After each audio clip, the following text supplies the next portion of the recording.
And Britain is hosting the G7 Foreign Ministers Summit this week, their first in-person meeting since the COVID-19 pandemic began today. Britain will seek to come to an agreement of decisive action from G7 partners to protect democracies against global threats like those posed by China and Russia. In addition to the G7 members, which are Canada, France, Germany, Italy, Japan and the United States, Britain has also invited ministers from Australia, India, South Africa and South Korea.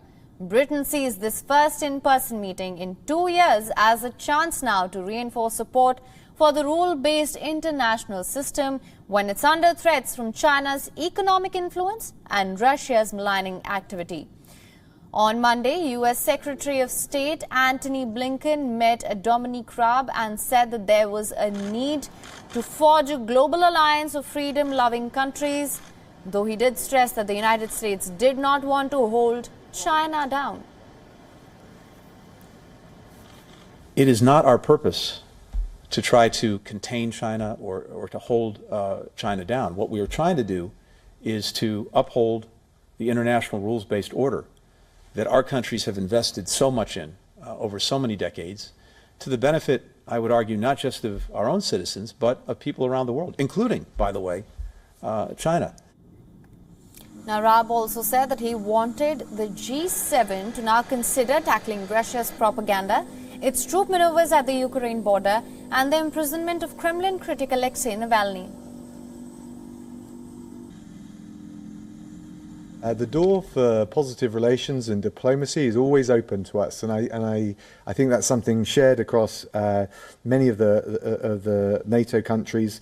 But what's got to change is Russia's behaviour as a P5 member of the Security Council, against the basic norms of international law, whether it's the brinkmanship and the saber-rattling on the border with Ukraine, whether it's the cyber attacks and the misinformation, or indeed the poisoning of Alexei Navalny, which was not just a human rights abuse, but a use of chemical weapons on Russian soil. Now, today's discussion will also cover the coup in Myanmar, urging stronger action against the military junta and more humanitarian assistance.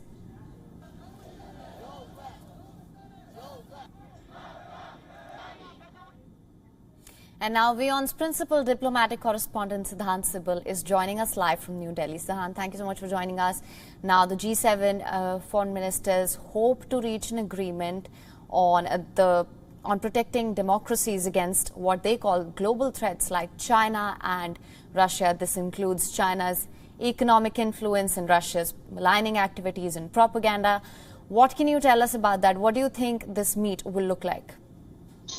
Well, we know that the world is going through massive geopolitical changes, and it looks like it is the Washington consensus versus the Beijing consensus. And of course, the G7 plays an important role, given the fact that it is a grouping of Western countries, democracies. Of course, there are countries in the region, in the Indo-Pacific, which have been invited, which includes India. And we know that the G7 sees India as an important partner. In fact, India is being invited at the G7 for now last 3 years. The French invited the Indians in 2019. Then the Americans under US President Donald Trump had invited last year, but the summit could not happen primarily because of the COVID crisis. And then again this time around for the foreign ministers meeting, Dr. S. Jaishankar has been invited. Then of course the Indian Prime Minister will be going for the meeting when it takes place in UK later this year. But largely, if you look at the role of G7 today, the grouping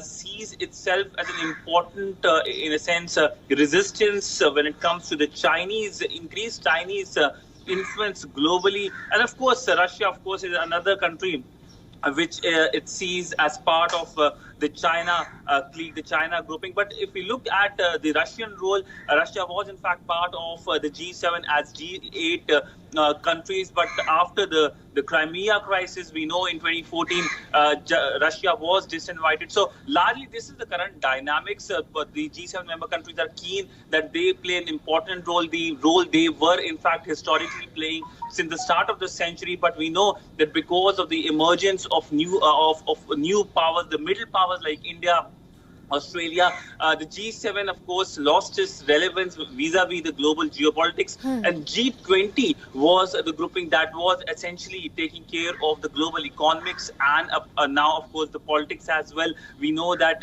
UN also is seen as, in a sense, redundant partially because of lack of action, particularly if you look at the COVID crisis. So groupings like the G7, G20, BRICS, SCO are increasingly playing an important role in the global geopolitics. Yes, Siddhant. Also, I mean, it's no secret at this point that there is growing criticism for China and even Russia, and the Myanmar military coup will also be a point of discussion in this meet.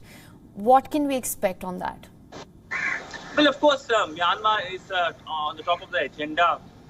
When the G7, of course, they are meeting, we know Myanmar is being discussed globally at various multilateral forums, at bilateral meetings. In fact, the number of bilateral meetings the Indian Prime Minister and the Indian Foreign Minister has had, all of these meetings had discussions on Myanmar. India has condemned the violence in Myanmar. But largely, if you look at the role India can play, India has a long maritime border, it has a long land border. In fact, yesterday, when the meeting happened between the Indian External Affairs Minister and his US counterpart, the US Secretary of State, the first physical meeting between both the ministers, Myanmar was one of the key topics of discussion. In fact, this physical meeting, which of course is the first time both the ministers are meeting since the Biden administration.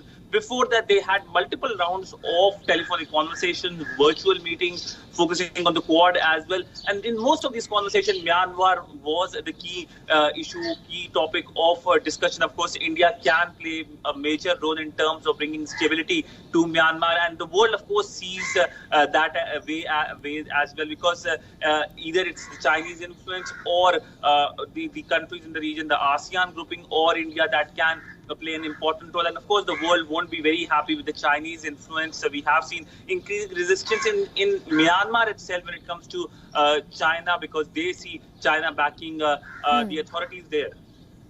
All right, Siddhant, thank you so much for joining us with all those details. WION is now available in your country. Download the app now. Get all the news on the move.